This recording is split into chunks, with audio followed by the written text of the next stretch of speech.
Hello guys, अब हम school से आ चुके हैं। चलो हम दुकान पे जाते हैं।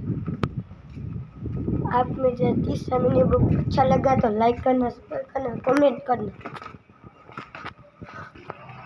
अब हम गए नीचे और जा रहे हैं। हेलो गाइस, हम दुकान पे आ चुके हैं।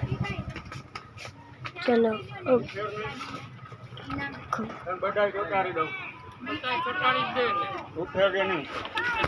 देखो गाइस, ये हमने ले चुकी मसाला पोपड़े और एबीसी।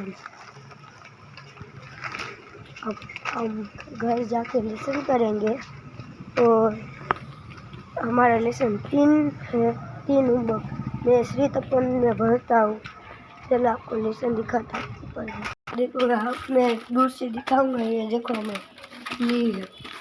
आपको मैं पहले ही नाम दे चुका हूँ। चलो अब हम घर जा रहे हैं। मैं लेसन करके दिखाऊंगा।